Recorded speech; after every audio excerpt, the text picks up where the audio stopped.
प्रभु यीशु मसीह के सामर्थ्य नाम में हम मांगते हैं। अपने हाथों को उठाकर कहो, आज जो कुछ भी मैं सुनूंगा मैं फलों को लेके आऊंगा। जो कुछ भी मैं सुनूंगा मैं उसे इग्नोर नहीं करूंगा। हाथों को उठाओ और मांगो सब जन।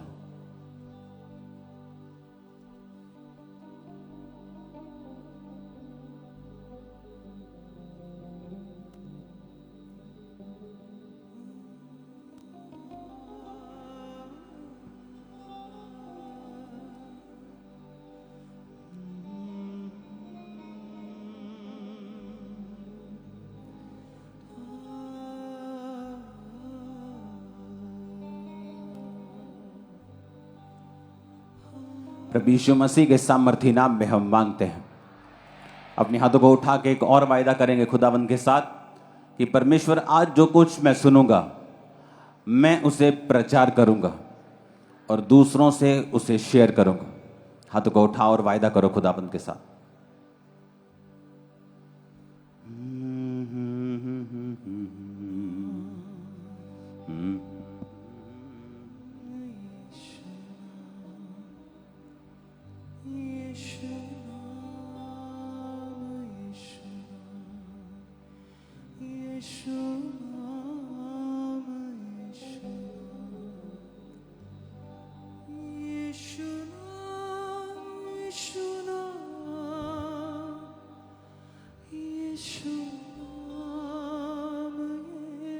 प्रभु यीशु मसीह के सामर्थ्य नाम में हम मांगते हैं। तारीफ करो जोर से आज के दिन के लिए, जोर से।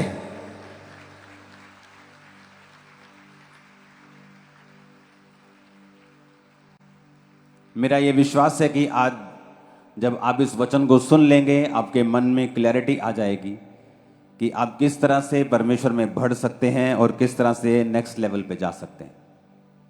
हालेलुया।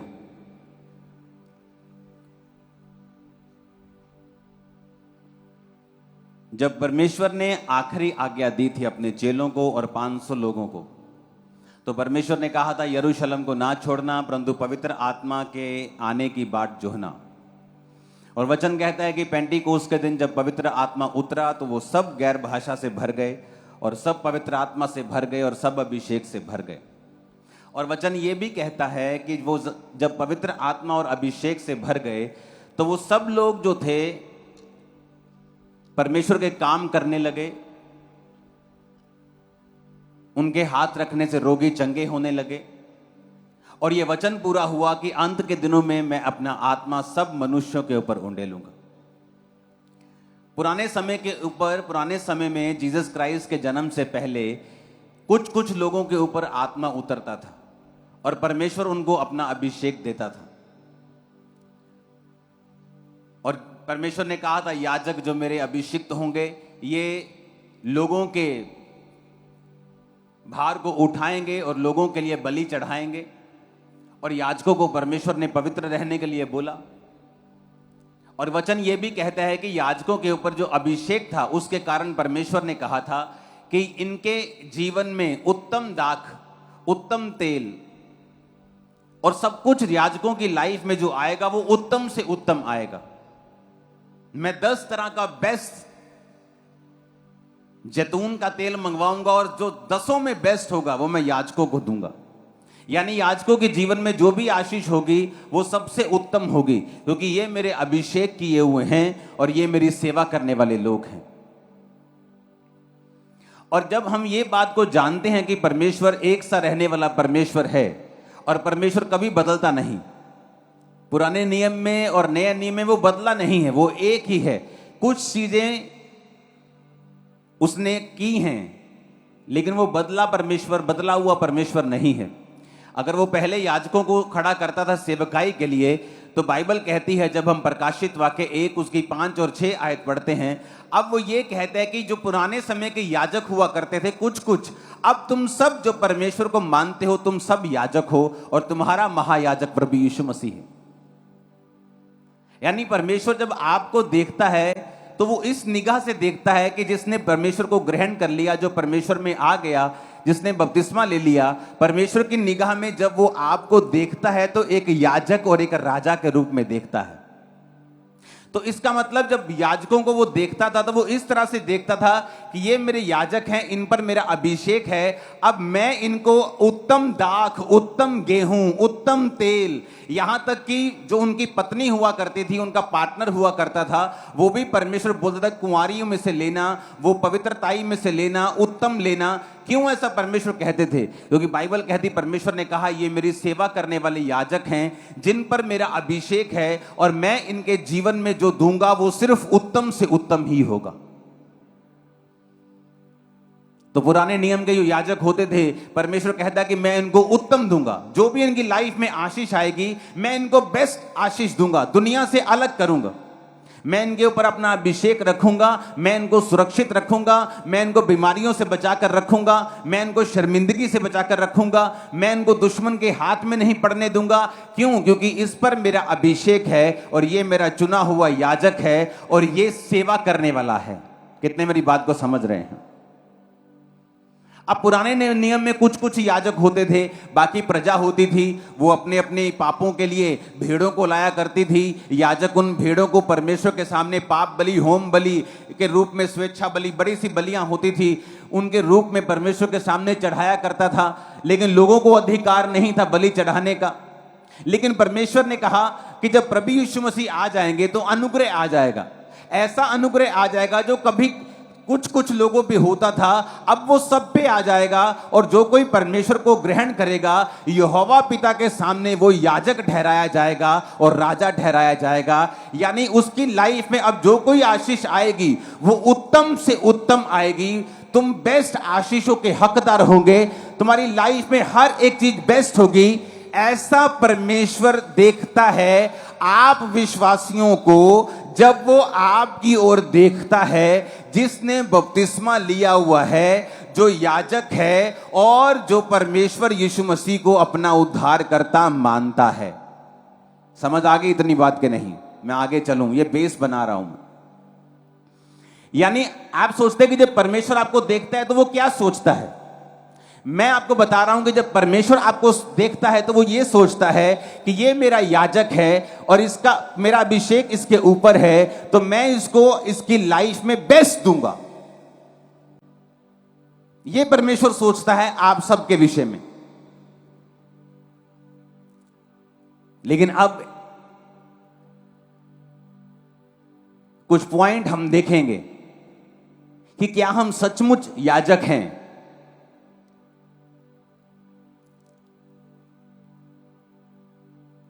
याजकों को कुछ काम दिए गए थे परमेश्वर के द्वारा। याजक के ऊपर अगर अभिषेक ज्यादा था और अलग था, उनकी आशीष अलग थी, तो परमेश्वर की इंस्ट्रक्शंस याजकों के लिए अलग थी। जो आम विश्वासी कर सकते थे वो याजक नहीं कर सकते थे। जो याजक कर सकता था वो महायाजक नहीं कर सकता था। अब हम उन विषयों पे बात करेंगे जो परमेश्वर ने याजकों को कहे थे कि अगर तुम याजक हो और मेरे पवित्र किए गए हो तो तुम्हारे जीवन में तुम्हें कुछ इंस्ट्रक्शंस खास हैं जो माननी पड़ेंगी। क्योंकि वचन में लिखा है नए नियम में कि जो परमेश्वर ने तुम्हारा अभिषेक किया है वो तुम्हें सब बातें सिखाता है। यानी तुम्हें घर कैसे चलाना है, तुम्हें बिजनेस कैसे चलाना है, सेवकाई कैसे चलानी है, यानी तुम्हें अपने जीवन में कैसे चलना है, अपनी सेहत का ध्यान कैसे रखना है। परमेश्वर कहता है जो अभिषेक तुम्हारा किया गया है वो तुम्हें सब बातें सिखाता है। यानी अगर आपकी लाइफ में परमेश्वर का अभिषेक है तो आपको वो सब बातें सिखाता जाएगा धीरे धीरे। आपको सब बातों से पंजाबी कहते जानू करवांदा जाएगा, तो आपको सिखाता जाएगा ताकि आप अपनी लाइफ में जो कुछ भी करते हैं, आप जॉब करते हैं या बिजनेस करते हैं, आपकी लाइफ में जो कुछ भी आपकी सेकंड कॉलिंग है। पहली कॉलिंग हम सबकी है प्रचार करना, सेकंड कॉलिंग है किसी की डॉक्टर, किसी की इंजीनियर, किसी का बिजनेस, किसी की जॉब, किसी का सेवकाई में काम करना। ये हर एक बंदे की अलग अलग कॉलिंग है और उसकी ब्लेसिंग उसी कॉलिंग में है। अगर वो उसी बुलाहट में बना रहेगा तो ब्लेसिंग तभी उसके पास रहेगी। तो परमेश्वर ने सबको अभिषेक दिया। परमेश्वर ने कहा ये अभिषेक जो तुम्हारे ऊपर होगा ये सब बातें तुम्हें सिखाएगा। हमें यह बात मालूम हो गई कि जब परमेश्वर मेरी ओर देखता है तो वो क्या सोचता है। आप एक कंपनी में गए हैं, आपका बॉस जब आपके पास से निकलता है और आपके गले में आई कार्ड होता है उस कंपनी का, तो आपका बॉस सोचता है कि ये मेरी कंपनी में काम करने वाला मेरा एक भाई है। तो वो आई कार्ड उसको ये दिखाता है कि ये उसी कंपनी का है जिस कंपनी में मैं हूं।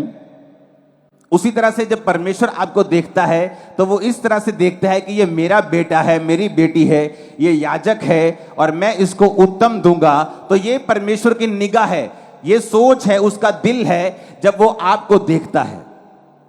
अब हम चलेंगे कि परमेश्वर क्या सोचता था पुराने नियम में। लेवी व्यवस्था 21 उसकी 8 आयत में लिखा है, इसलिए तू याजक को पवित्र जानना, क्योंकि वह तुम्हारे परमेश्वर का भोजन चढ़ाया करता है, इसलिए वह तेरी दृष्टि में पवित्र ठहरे, क्योंकि मैं यहोवा जो तुमको पवित्र करता हूं पवित्र हूं। लेवी व्यवस्था 21 उसकी 1 से 4 और 10 से 12 आयत। फिर यहोवा ने मूसा से कहा, हारून के पुत्र जो याजक हैं उनसे कह दे कि तुम्हारे लोगों में से कोई भी मरे तो उनके कारण तुम में से कोई अपने आप को अशुद्ध ना करे। अपने निकट कुटुंबियों अर्थात माता पिता, बेटी, भाई, अपनी कुंवारी बहन जिसका विवाह ना हुआ हो, जिनका निकट का संबंध है, वो अपने आप को अशुद्ध कर सकता है। पर याजक होने के नाते वह अपने लोगों का प्रधान है, इसलिए वह अपने आप को ऐसा अशुद्ध ना करे कि वह अपवित्र हो जाए।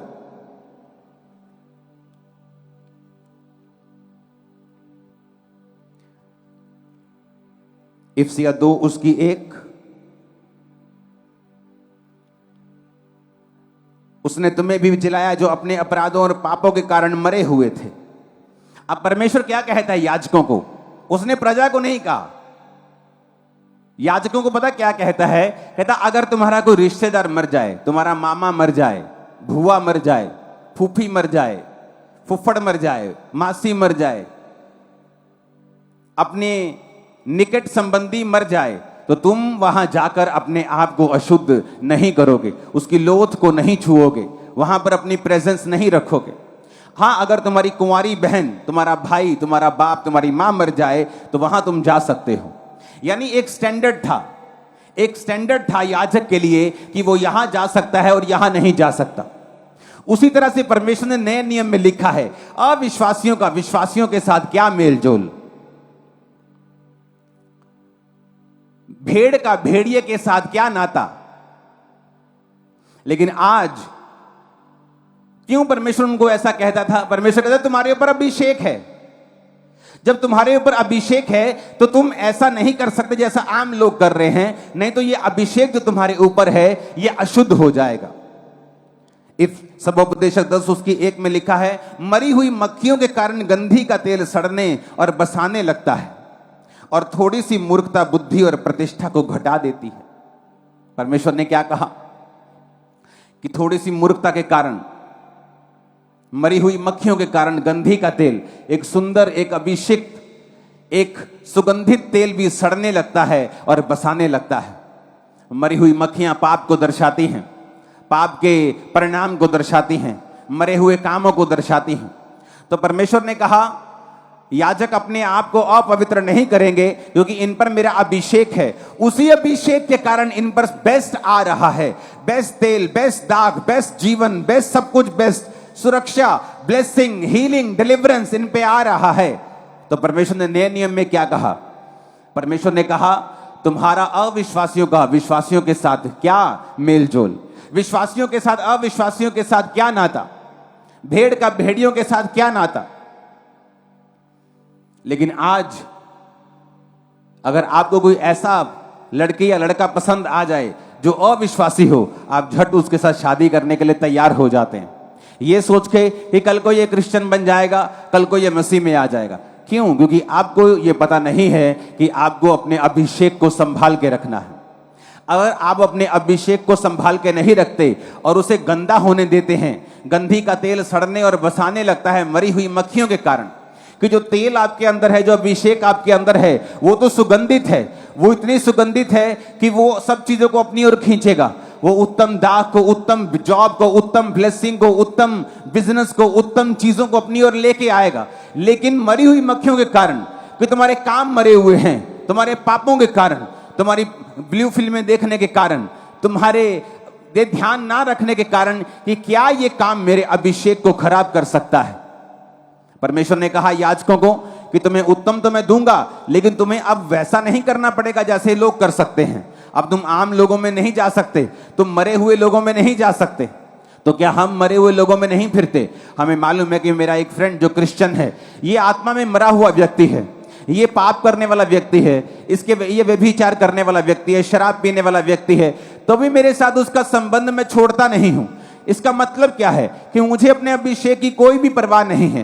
पुराने नियम में परमेश्वर ने कहा था जो मरा हुआ है उसके पास मत जाना, लेकिन आज नए नियम में परमेश्वर कहता है जो आत्मिक रूप से मरा हुआ है उसका तुम्हारे साथ क्या लेना देना। पौलुस कहता जो भाई कहलवा के मूर्ति पूजा करता हो, जो भाई कहलवा के व्यभिचार करता हो, उसकी थाली में भी खाना नहीं खाना। लेकिन तुमको क्या लगता है? लेकिन तुमको भाई बंधु पूना ज्यादा अच्छा लगता है। जो व्यक्ति व्यभिचार में गिर गया, पाप कर गया, तुम्हें लगता है कि नहीं वो छोटी मोटी बात है, तुम उसके साथ अपना संबंध पूरी तरह से कायम रखते हो, अपनी दोस्ती कायम रखते हो, क्योंकि वो तुम्हारी फ्रेंड रही है, तुम्हारी दोस्त रही है। तो परमेश्वर ने कहा तुम परमेश्वर के वचन को पूरा नहीं कर रहे हो, तुम उसके वचन के प्रति सीरियस नहीं हो। पुराने नियम में तुम उस मुर्दे के प्रति नहीं जा सकते, मुर्दे के पास नहीं जा सकते। नए नियम में क्या कर सकते हो? तुम उस व्यक्ति को प्रचार कर सकते हो कि तुमने गलत किया, तुम ये पाप कर रहे हो, तुम ये गलत काम छोड़ दो। इतना ही संबंध तुम उसके साथ रख सकते हो। परमेश्वर ने कहा उसके साथ खाना नहीं खा सकते, उसके साथ संगति नहीं कर सकते, उसके साथ घूम फिर नहीं सकते, क्योंकि अविश्वासी का विश्वासी के साथ या मरे हुओं का जीवितों के साथ क्या संबंध है। लेकिन आज हमें अपने अभिषेक की परवाह नहीं है, क्योंकि हम अंधे हो चुके हैं। हमें यह मालूम नहीं कि यही वो अभिषेक है जिसके कारण परमेश्वर अपनी बरकतें देता है। आज बहुत से लोग सेवकाई में बरकत को मांगते हैं, क्यों नहीं मिलती? वही सेवकाई स्टक हुई पड़ी, अड़ी हुई, क्यों? क्योंकि अभिषेक में नहीं बढ़ते। अभिषेक में क्यों नहीं बढ़ते? अभिषेक में क्यों नहीं बढ़ते? अभिषेक में तभी बढ़ेंगे जब जेलसी छोड़ेंगे। अभिषेक में तभी बढ़ेंगे जब टांच मारना छोड़ेंगे छोटी छोटी बातों के ऊपर। वो हम छोड़ नहीं सकते, जेलसी छोड़ नहीं सकते। ये कैसे बढ़ गए, ये कल के आए, अब इतना कैसे बढ़ गए? अब इतनी जेलसी होगी तो परमेश्वर अभिषेक नहीं देगा। और अगर अभिषेक नहीं होगा तो ये सारे अभिषेक वाले भाग हैं। परमेश्वर ने कहा मैं तुम्हारा अभिषेक वाला भाग तुम्हें दे दूंगा। यानी अगर तुम्हारी लाइफ के ऊपर अभिषेक है तो एक एक्स्ट्रा ब्लेसिंग है तुम्हारी लाइफ के ऊपर जो परमेश्वर तुम्हें देगा। लेकिन शैतान मूर्ख बनाता है, वो तुम्हें ऐसे भाईचारे में ले जाएगा जो तुम्हारे लिए अच्छा नहीं है। परमेश्वर ने कहा अब तुम परमेश्वर से ऊपर होना चाहते हो, ये तुम्हारी मर्जी है, क्योंकि उसका वचन कहता है कि अगर कोई भाई कहलाकर, क्रिश्चियन कहलाकर मूर्ति पूजा करता हो, शराब पीता हो, अगर कोई भाई कहलाकर गंदे काम करता हो, भाई कहलाकर व्यभिचार करता हो, जादू टोना करता हो, तो तुम्हारा उसके साथ कोई संबंध नहीं है, तुम उसके साथ खाना भी नहीं खा सकते। क्योंकि हमें अपने अभिषेक की परवाह आज नहीं है। दाऊद को 16 साल की उम्र में अभिषेक कर दिया गया, लेकिन उसे राजा नहीं बनाया गया। परमेश्वर ने कहा दाऊद ये मेरी इच्छा तो है तो मैं तुम्हें राजा बनाऊं, राजा की कुर्सी पे बिठा दूं, लेकिन अभी वो कुर्सी वाला अभिषेक तुम्हारी लाइफ के ऊपर नहीं है। तो दाऊद को वफादार रहना पड़ा। पहला अभिषेक आप पर आता जब आप तौबा करते हैं। दूसरा अभिषेक आप पर आता है जिस तरह दाऊद के ऊपर आया और वो अकेले यहूदा के गोत्र का राजा बना। उसी तरह से आपकी लाइफ का अभिषेक भी बढ़ता जाता है जब आप परमेश्वर के साथ पहले अभिषेक के बाद वफादार रहते हैं। आपका पहला अभिषेक कब होता है? जब आप बपतिस्मा लेते हैं, आप पवित्र आत्मा को पाते हैं, आपको अभिषेक मिलता है, तब आपको फिर वफादार रहना है, अपने अभिषेक को संभाल के रखना है। आप ऐसी संगतियां नहीं कर सकते जहां पर आपका अभिषेक लीक हो जाए, जहां पर आपका आत्मिक जीवन लो हो जाए। अगर आपको अपना अभिषेक संभाल के आप नहीं रखेंगे, वो नहीं बढ़ेगा। दाऊद जब 30 साल का हुआ, परमेश्वर ने उसको यहूदा गोत्र का राजा बनाया। अभी भी इजराइल का राजा नहीं बनाया, सिर्फ इजराइल के 12 गोत्रों में से एक गोत्र का राजा बनाया। क्यों? अभी तक वो अभिषेक उसकी लाइफ के ऊपर नहीं था कि उसको सारे गोत्रों के ऊपर राजा बना दिया जाए। वो 30 से जब 37 साल का हुआ तो बाइबल कहती फिर परमेश्वर ने उसे पूरे इजराइल का राजा बनाया। क्यों? परमेश्वर ने दाऊद की लाइफ में 20, 21, 22, 23 साल लगा दिए उसे राजा बनाने में, जबकि अभिषेक उसका टीन एज में ही कर दिया गया था।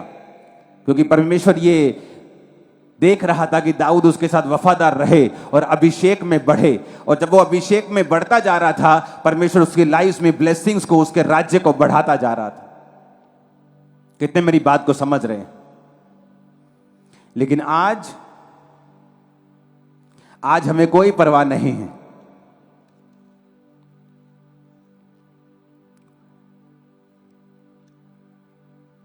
क्या आज हमें परवाह है इस चीज की कि क्या हमारा अभिषेक हमारी संगति से खराब हो रहा है?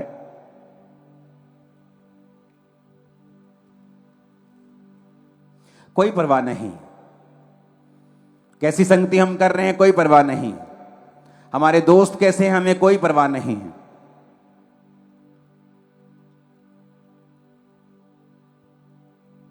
अगर आपको याजक परमेश्वर कहता है तो उसकी जिम्मेवारियां भी परमेश्वर ने रखी हैं।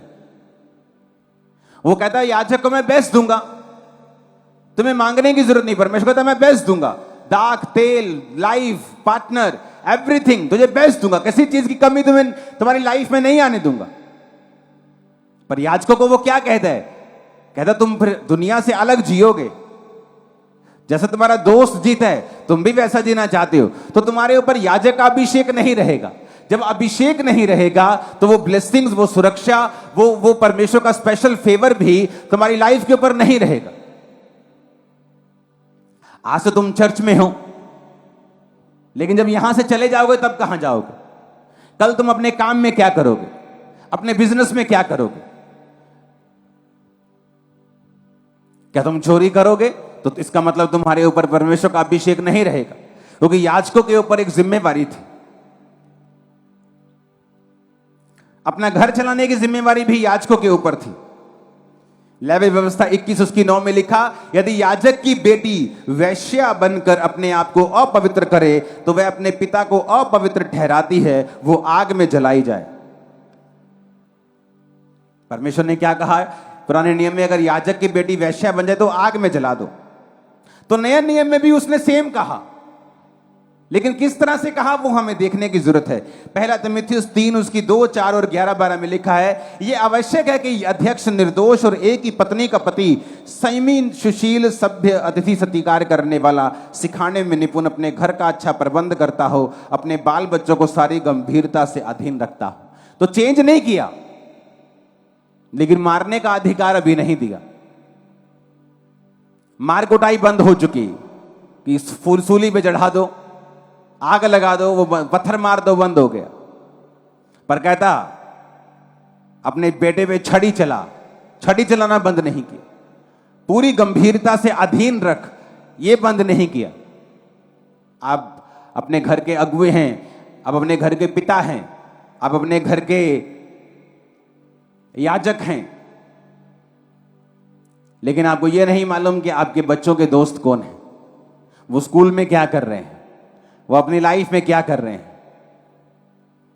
बहुत सारे प्रॉफिट्स ने यह गलती की है, सेवकाई में इतना बिजी हो गए कि अपने बच्चों को अपने अधीन कभी नहीं किया।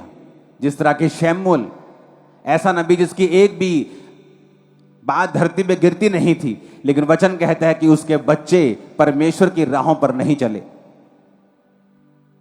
क्यों? क्योंकि हर टाइम सेवकाई में बिजी, अपने बच्चों की ओर कभी भी ध्यान नहीं दिया, अपने परिवार की ओर ध्यान नहीं दिया। जबकि वचन ये कहता है कि अगर तुम अध्यक्ष बनना चाहते हो तो तुम्हें अपने परिवार को भी संभालना आना चाहिए।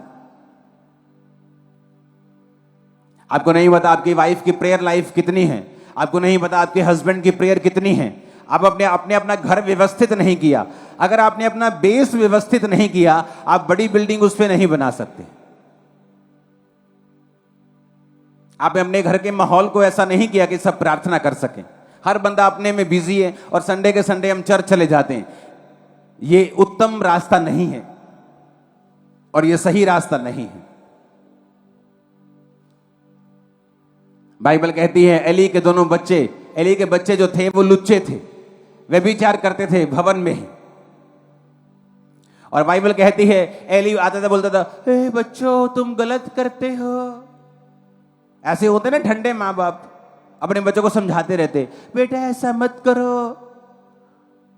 लेकिन तब भी परमेश्वर ने सजा दी, जबकि परमेश्वर ये चाहता था कि एली वहां पे गरम रहे, डंडा उठाए, उनकी नानी याद करवा दे, उनको बेइज्जत करे।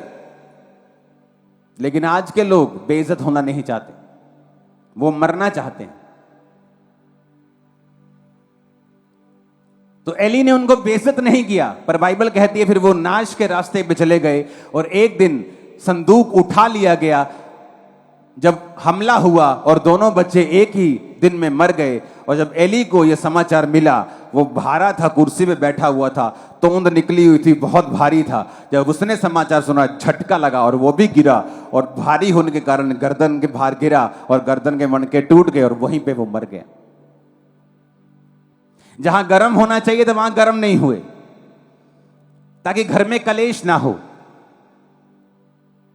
असहज वातावरण ना बने। आज तुम अपने बच्चों को कुछ नहीं कहते, तुम्हें मालूम है तुम्हारी बेटी बिगड़ रही है, तुम कुछ नहीं कहते कि घर में कलेश ना हो, इसके बाप को मालूम ना हो जाए। एक दिन वो छोटा सा सांप जो तुमने पाला हुआ है वो बड़ा अजगर बन जाएगा, क्योंकि जो छोटा सा सांप उत्पत्ति में आदम के पास आया था, वो प्रकाशित वाक्य में एक बड़ा अजगर बन के आता है। एली ने अपने बच्चों की ओर ध्यान नहीं दिया, खुद परमेश्वर में चलता रहा, लेकिन अपने बच्चों पे डंडा नहीं उठाया। उसके पास ताकत थी, वो अपने बच्चों को एक्सपोज करता लोगों के सामने और बोलता कि ये व्यभिचारी हैं, मत करो, मत करो, तुम याजक, इनको याजक मत समझो। ऐसे बड़े स्टेप उठाता उनके सामने, उनको शर्मिंदगी होती, फिर वो तौबा कर लेते। लेकिन मुंह से समझाता क्या, सिर्फ सिंपल सिंपल, ओ बेटा डोंट डू दिस, बेटा ऐसे मत करो, की करिए हो आजकल दे न्याणे मानते ही नहीं गए, और तुम उनको बड़ा कर रहे हो नाश के लिए।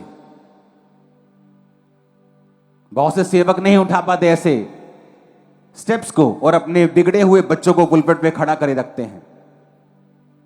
उन्हें लगता है अगर हम कुछ कहेंगे तो हमारा घर अव्यवस्थित हो जाएगा। ऐसा करते इसकी शादी कर देते, शादी तो कर दी, वो शादी के फिर 2 साल बाद बिगड़ जाएगा, क्योंकि अगर तुमने स्पिरिट को हैंडल नहीं किया, अगर तुमने आत्मा को हैंडल नहीं, पाप को हैंडल नहीं किया, तो शादी से पहले जो पाप तंग करता था, शादी के बाद भी वो तंग करेगा, क्योंकि तुम्हें काबू करना पड़ेगा पहले से ही, वो बाद में भी तंग तुम्हें नहीं करेगा। कितने मेरी बात को समझ रहे हैं? तो याजक अगर बनना है तो याजकों की जिम्मेवारी भी देखो परमेश्वर ने कैसी रखी है। याजकों की बेटियों को पवित्र होना था, याजकों के बेटों को पवित्र होना था। याजक को जिम्मेवारी निभानी थी कि वो अपने बच्चों को, अपने बाल बच्चों को गंभीरता के साथ अधीनगी में रखे और परमेश्वर में चलाए।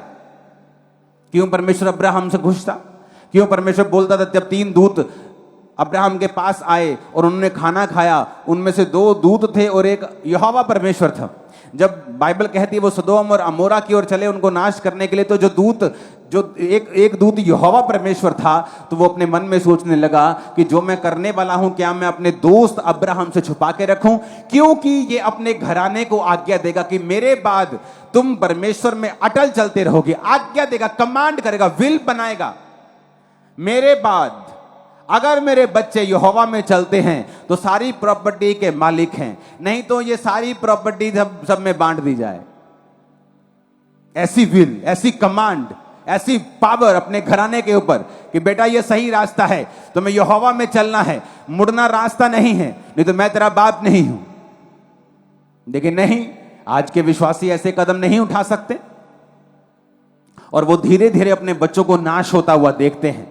पहले बिगड़ता हुआ देखते हैं, फिर नाश होता हुआ देखते हैं, फिर शैतान के हाथों में देखते हैं, फिर इस धरती के ऊपर उन्हें दुख भोगता हुआ देखते हैं, फिर परमेश्वर के सामने प्रार्थना करते, ओ परमेश्वर। फिर परमेश्वर कहता, तुझे मेरा वचन सुनाई नहीं दिया था जब मैं बोल रहा था?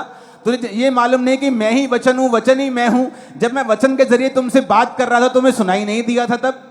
तब तुम्हें एक्शन लेना चाहिए था, स्टैंड लेना चाहिए था, फास्टिंग करनी चाहिए थी, प्रार्थना करनी चाहिए थी, प्रेम भी करना चाहिए था अपने बच्चों से अधिक, ताकि तुम उन्हें बदल सको और मुझ में ला सको। तो अगर तुम्हें याजक बनना है तो तुम्हारे ऊपर एक जिम्मेवारी भी है जो परमेश्वर दिखाता है। ऊंची आवाज में हालेलुया बोलो। अगर तुम याजक हो तो तुम वो नहीं कर सकते जो दुनिया कर सकती है। अगर तुम याजक हो और तुम ये मानते हो कि मैं याजक हूं, मेरे ऊपर परमेश्वर का अभिषेक है, तो फिर तुम वो नहीं कर सकते जो दुनिया करती है। पवित्र आत्मा से भरने के बाद, पवित्र आत्मा की गहरी उपस्थिति को लेने के बाद, बहुत गहरी उपस्थिति 2004 से मैंने पवित्र आत्मा की देखी है अपनी लाइफ में। और एक दिन मेरे रिश्तेदार की शादी थी, मेरे क्लोज रिश्तेदार की। पवित्र आत्मा पाने के बाद, बपतिस्मा पाने के बाद ले हैंड कर रहा था लोगों के ऊपर, प्रार्थना कर रहा था लोगों के ऊपर, और गैर भाषा बोलता था, आत्मा में बढ़ रहा था। बड़ी गहरी उपस्थिति परमेश्वर की मेरे साथ थी और मैं उस शादी में चला गया क्योंकि वो बहुत क्लोज था। मुझे शैतान ने डराया, अगर तू लोगों की शादी पे नहीं जाएगा तो तेरी शादी पे कौन आएगा, तेरे रिश्तेदार तुझसे अलग हो जाएंगे। तो मैं चला गया शादी के ऊपर और वहां पे संसारिक गाने बज रहे थे, वो शराबी, वो नचारी, वो कोका शोका सब बज रहे थे, और मैं भी उन गानों के ऊपर डांस कर रहा था क्योंकि सब मेरे भाई डांस कर रहे थे, मेरी बहनें डांस कर रही थी, सब डांस कर रहे थे रिश्तेदार, तो मैं भी नाच रहा था।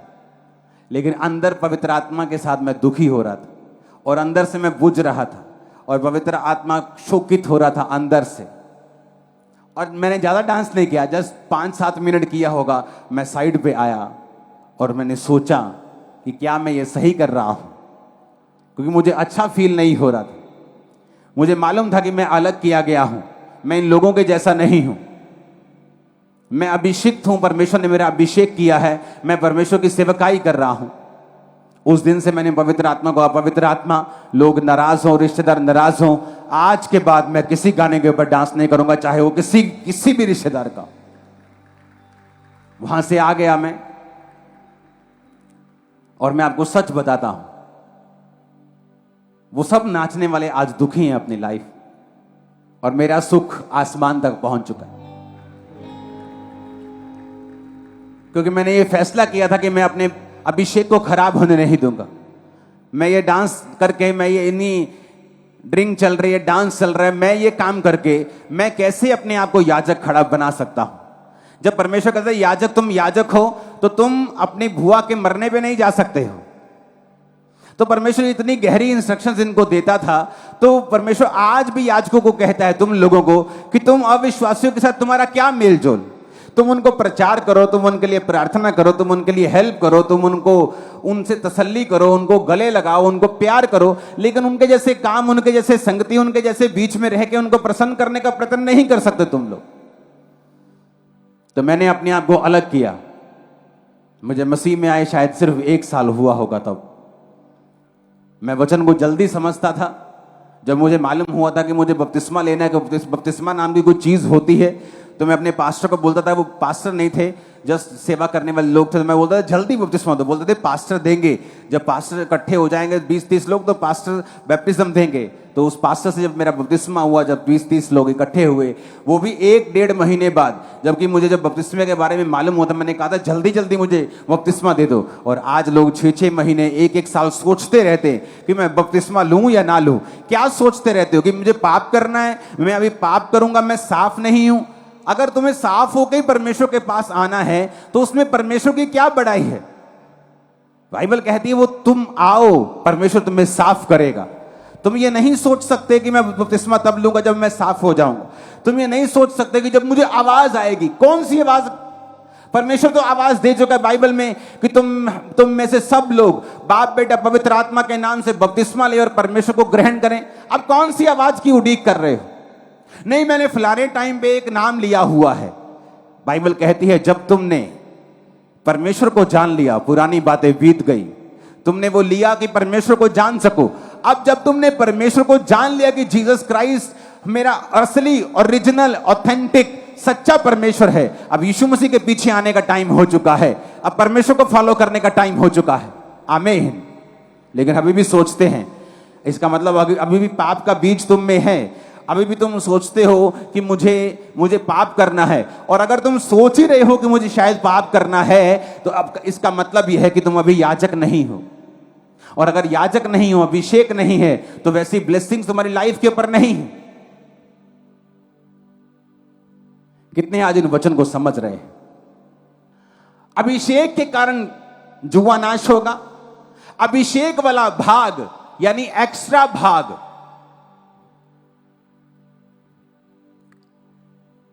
कहते तुम्हारे पास एक्स्ट्रा ये कार्ड है ना, जो गोल्डन कार्ड, इसकी एक्स्ट्रा बरकतें मिलती हैं, एक्स्ट्रा प्रिविलेज मिलता है।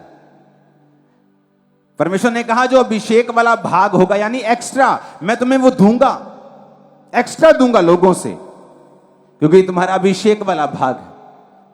और वचन कहता है कि मरी हुई मक्खियों के कारण गंधी का तेल सड़ने और बसाने लगता है। पाप के कारण तुम्हारा अभिषेक जो है वो खत्म होने लगता है, कम होने लगता है। गलत संगति के कारण तुम्हारा अभिषेक कम होने लगता है। परमेश्वर ने कहा याजकों को कि तुम सबके साथ शादी नहीं कर सकते हो, तुम अपने ही दायरे में रह के, अपने ही कुलों में रह के किसी पवित्र के साथ शादी कर सकते हो। तुम किसी वैश्या के साथ शादी नहीं कर सकते हो। लेकिन नए नियम में वो क्या कहता है? चाहे तुम पापी हो, तुम्हारे पाप माफ हो गए। अब नए नियम में वो क्या कहता है कि तुम किसी अविश्वासी के साथ शादी नहीं कर सकते। लेकिन आज कितने विश्वासी हैं जो अविश्वासियों के साथ शादी करना चाहते हैं। बात ये नहीं कि वो अच्छा है या वो भला है, बात ये नहीं कि वो आज आपका फियांसे कह रहा है कि मैं चर्च में चला जाया करूंगा, मुझे कोई प्रॉब्लम नहीं। आज वो कह रहा है मैं चर्च में चला जाऊंगा, कल वो कहेगा मैं चर्च में आज नहीं जाऊंगा, जादू कर ले जो करना है। तो क्या होगा? तुम एक बंदे की आवाज पे यकीन कर रहे हो? तुम एक बंदे की आवाज के ऊपर अपना पूरा जीवन बनाना चाहते हो? तुम क्यों वो लड़ाई मोल लेना चाहते हो जो तुम्हारे लिए परमेश्वर ने नहीं रखी हुई? एक लड़ाई है जो आपकी आनी है। शैतान के साथ किसी परीक्षा में आपको पढ़ना है, परमेश्वर आपको डालेगा ताकि आपके विश्वास को परख सके, आपको आगे बढ़ा सके। एक लड़ाई है जो आप खुद मोल ले रहे हैं कि कल को जब वो मुकर जाएगा, मुझे नहीं जाना चर्च में, फिर आप उसके लिए प्रार्थना करवाएंगे, अपने पास्टर को भी तंग करेंगे, आप फिर पूरी ईमेल भर देंगे, आप फिर ले हैंड पे खड़े हो जाएंगे। ये वो लड़ाई है जो परमेश्वर ने नहीं सोची हुई आप करें, ये आपने खुद मोल ली है। जब आप अपने पार्टनर के साथ शादी करते हैं तो बाइबल कहती तुम एक तन होंगे। अगर एक तन है तो स्पिरिट भी एक ही है, क्योंकि आपके पार्टनर के पीछे जितनी भी स्पिरिट्स हैं वो आपकी हैं, आपकी जितनी भी स्पिरिट्स हैं वो आपके पार्टनर की हैं। तो जब आप एक अविश्वासी से शादी करते हैं, आपको ये मालूम है कि अविश्वासी होने के कारण कितने तरह के जनरेशनल कर्स, कितने तरह के जनरेशन श्राप उसकी लाइफ में रहते हैं।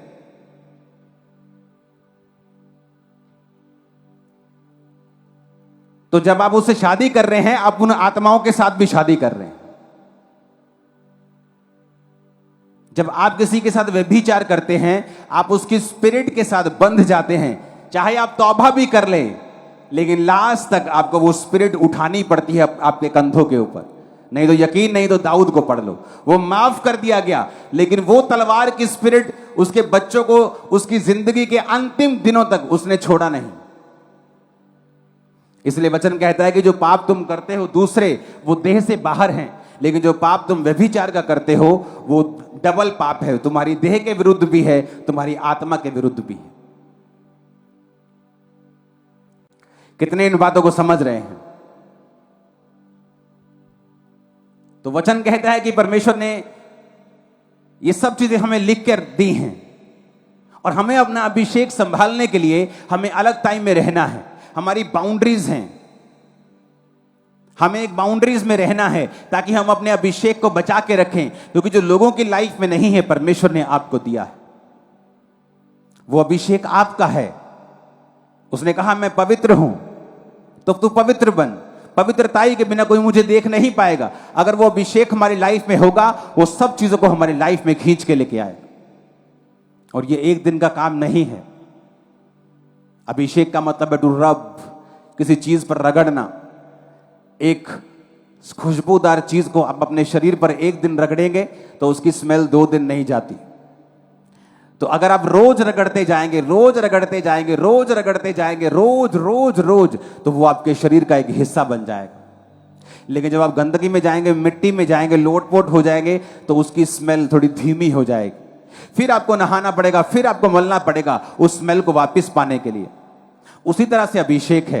जब आप संसार में जाते हैं, मिट्टी में, कीचड़ में जाते हैं, उसकी स्मेल फीकी होने लगती है और एक दिन खत्म हो जाती है। लेकिन जब आप रोज प्रार्थना में, रोज रोजा, रोज वचन, रोज आप रोज रगड़ते हैं उस सुंदर चीज को, खुशबूदार चीज को, वो आपके आसपास एक ऑरा बना लेती है। आप किसी से सरसरी भी मिलेंगे, ऐसे ही उसकी लाइफ में बड़ा काम हो जाएगा, परमेश्वर उसको छू लेगा। क्यों? क्योंकि वो अभिषेक जो रगड़ रगड़ के आपके आसपास एक ऑरा बन चुका है, आपकी स्मेल बन चुकी है, उस अभिषेक के कारण। अभिषेक इस तरह से काम करता है। हालेलुया। अपनी लाइफ में अभिषेक को कभी गवाओ मत। और शैतान इसीलिए, क्यों वो आपको चाहता है व्यभिचार करो, क्यों वो चाहता है प्रेयर ना करो, क्यों वो चाहता आप टीवी देखते रहो? उसे मालूम है कि अगर ये प्रेयर में बैठेगा तो ये अभिषेक होगा। अगर ये अभिषेक से रोज अपने आप को रगड़ेगा तो अभिषेक इसके अंदर आता जाएगा। जब अभिषेक आएगा तो ब्लेसिंग्स आएंगी। शैतान अभिषेक से नफरत करता है। वो ऐसी चर्चिस से नफरत नहीं करता जहां अभिषेक ना हो, जहां ठंडी ठंडी आराधना हो, 2 मिनट का 10 मिनट का वचन हो, फिर उसके बाद पास्टर आपसे हाथ मिलाए और आपको छुट्टी कर दे। वो नफरत नहीं करता ऐसे लोगों से। क्यों? क्योंकि अभिषेक के कारण जुआ तोड़ दिया जाए। उसे अभिषेक वाले लोगों से नफरत है। आप देखेंगे शैतान अभिषेक लोगों से नफरत क्यों करता है, ऐसी चर्चिस से नफरत क्यों करता है जहां अभिषेक के काम होते हैं? क्योंकि अभिषेक के कारण जुआ तोड़ दिया जाए। ऐसी चर्चिस से नफरत क्यों नहीं करता जहां काम नहीं होते? क्योंकि वहां अभिषेक नहीं। जहां अभिषेक नहीं वहां शैतान को कोई प्रॉब्लम नहीं, क्योंकि अभिषेक के कारण जुआ नाश कर दिया जाएगा। अब आने वाले समय में देखोगे शैतान किस तरह से अभिषिक्त लोगों पर अटैक करता है। प्रभु ने मुझे आज नहीं, कितने महीने पहले बताया था। आज एआई का जमाना है। आप देखेंगे पास्टर की शक्ल को किसी गंदे लोगों की शक्ल में लगाकर अलग अलग तरह के वीडियोस लोग जारी करेंगे। देखो पास्टर क्या कर रहा है, अरे देखो बॉम्बे का पास्टर क्या कर रहा है, जबकि वो असल वीडियो नहीं होगी, वो गंदी वीडियो कंप्यूटर के द्वारा बनाई गई होगी।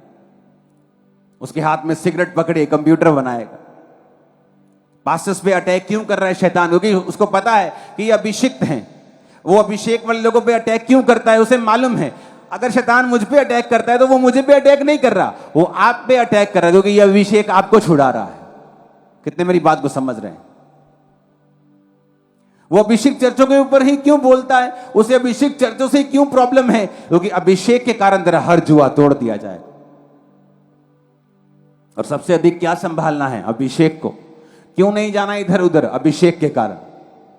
क्यों नहीं गलत संगति में पड़ना? अभिषेक के कारण। क्योंकि अगर अभिषेक लाइफ से उड़ गया, वो धीमा पड़ गया, मध्यम पड़ गया और फिर गायब हो गया, तो शैतान के लिए आप जस्ट एक ऑब्जेक्ट हैं। जैसे दूसरे लोग हैं वैसे ही आप हैं। आपका नाम, आपका बाप चाहे बिशप क्यों ना हो, उसे कोई फर्क नहीं पड़ता। वो बड़ा से बड़ा प्रेरित क्यों ना हो, वो उसे कोई टेंशन नहीं। शैतान भी अभिषेक था, उसे अभिषेक की वैल्यू मालूम है। वो भी अभिषेक था, वो जानता है अभिषेक क्या कर सकता है, क्योंकि वो भी अभिषेक था, तो उसे मालूम है अभिषेक क्या कर सकता है। आज शैतान का अभिषेक देखो दुनिया में कैसे काम करता है। हम फॉरेन में थे, वहां कॉन्सर्ट होना था, जो शारीरिक गानों वाला कॉन्सर्ट, तो वहां गोरों की लाइन लगी पड़ी थी। गोरे लाइन में बड़े लगते हैं, बड़े खुश रहते हैं, पता नहीं क्या चक्कर, और बड़े पेशेंस रहते हैं। इंडियन तो लाइन तोड़ने की बड़ी कोशिश करते हैं, लाइन टूट जाए हम आगे फोन कर दें, वो नहीं ऐसा करते, वो आराम से खड़े रहते। लंबी लाइन लगी, आधा किलोमीटर लंबी, स्टेडियम के बाहर लाइन, आराम से खड़े एक कॉन्सर्ट में जाने के लिए। चर्चेस खाली। क्यों? क्योंकि जब चर्चेस से अभिषेक खत्म होता गया, शैतान का अभिषेक खत्म नहीं किया शैतान ने। आज भी आप शैतानी को गाना लगाओ, आपको अभिषेक फील होगा।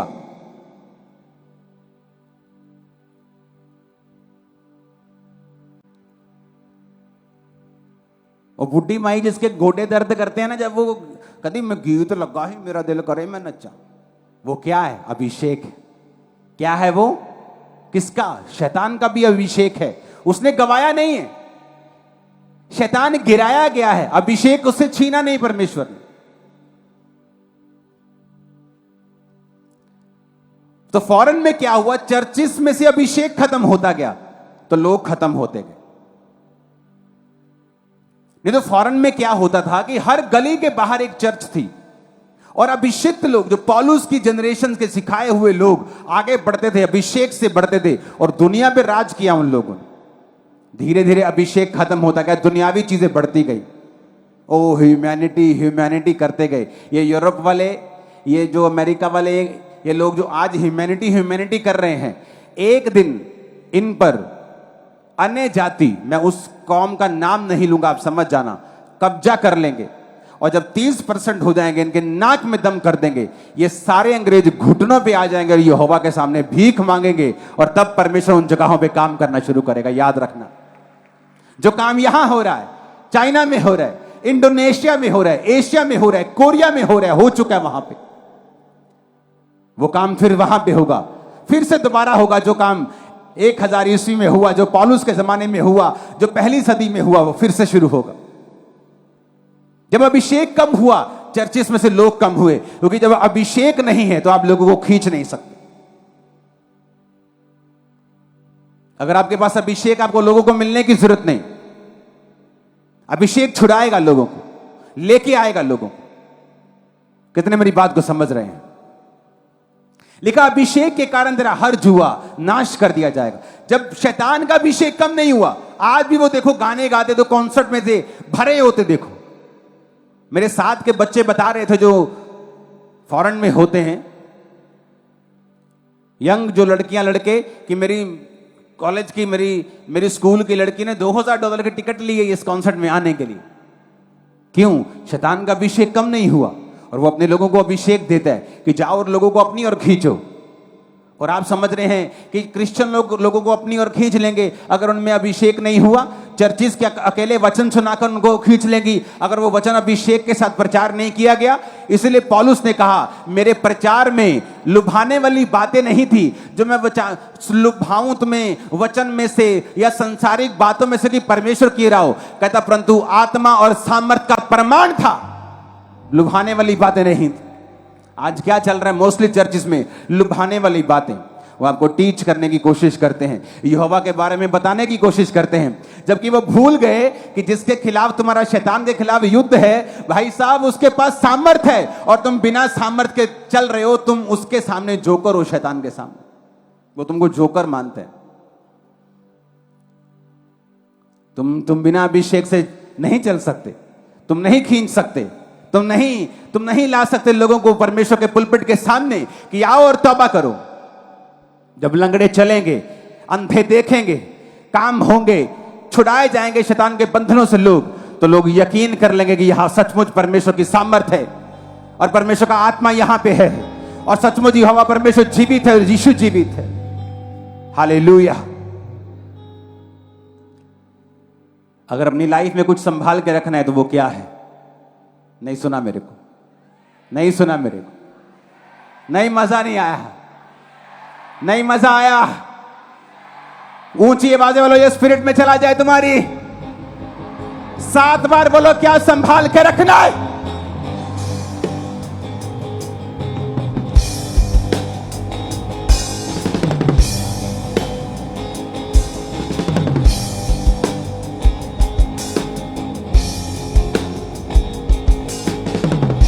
हालेलुया। ऊंची आवाज में हालेलुया बोलो और शैतान गिर जाएगा तुम्हारे घरों से। लेब्रो सोथा लबारा मना संदना मजना के शैतान गिर जाएगा तुम्हारे फाइनेंस पर से। ऊंची आवाज में हालेलुया बोलो, वो गिर जाएगा तुम्हारे बच्चों की लाइफ पर से। ऊंची आवाज में हालेलुया, तो वो गिर जाएगा तुम्हारी सेहत पर से। हालेलुया।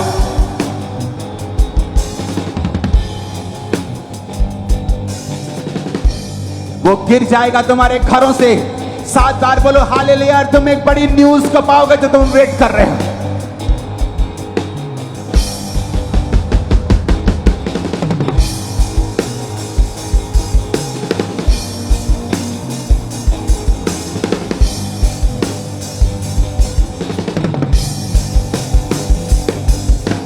आमीन, आमीन। क्या संभाल के रखना है?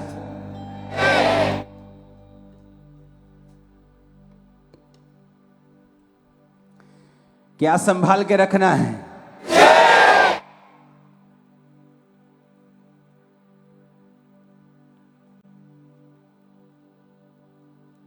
क्या संभाल के रखना है?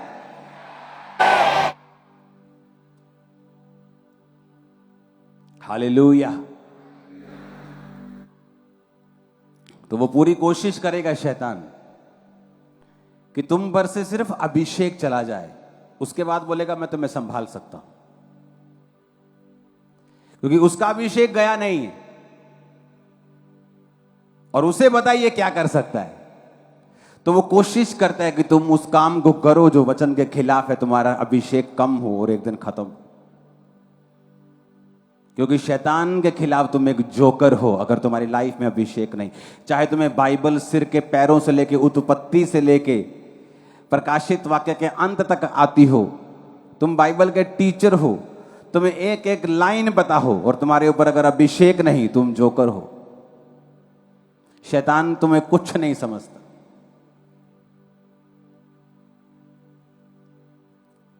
अभिषेक होगा तो बरकत होगी,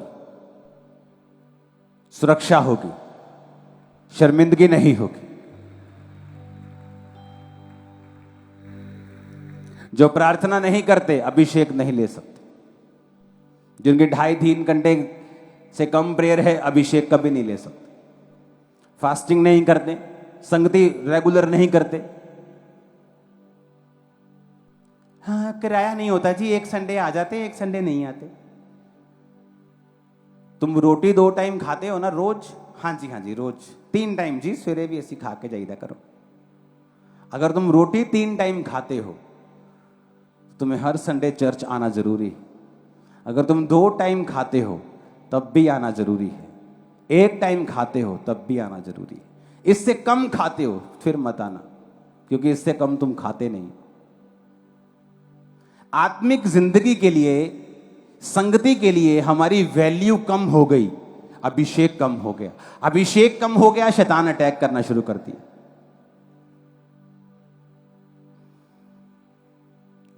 अगर हमें अपने पैसे ही बचाने हैं, आज हम अपने बच्चों को घर छोड़ के आए, क्यों? क्योंकि इतना किराया नहीं। और हमें ये मालूम है, हमें ये कोई इमरजेंसी मीटिंग नहीं है कि चलो जी पापा ने बुलाया, पास्टर ने बुलाया, चलो चले। हमें पता है कि मुझे अगले संडे भी चर्च जाना है, तो क्यों ना मैं आज से 20-20 रुपए जोड़ के रखूं, ताकि मैं पूरा परिवार चर्च लेके जाऊं, मेरा पूरा परिवार अभिषेक से भरे, मेरे बच्चे भी भरे, मेरे लोग भी भरे, ताकि शैतान हमें कभी तंग ना करने पाए। लेकिन नहीं, हमें स्पिरिचुअल चीजों की वैल्यू नहीं पता। इसीलिए क्वेश्चंस हमारी लाइफ में रहते हैं, ऐसा क्यों हो रहा है, ऐसा क्यों है, मेरी लाइफ में बरकत में टाइम क्यों लग रहा है। ये क्वेश्चंस इसीलिए। अपने घुटनों के बाहर आ जाओ। मैं पाक खुदाबंद मसा से भरने आए, मैं पाक खुदाबंद रूस भरने आए, ऐ पाक खुदाबंद मसा से भरने आए, ऐ पाक खुदाबंद रूस से भरने आए, ऐ पाक खुदाबंद लहू से धुलने आए हैं, ऐ पाक खुदाबंद मसा से भरने आए हैं। तेरा नाम है सबसे आला,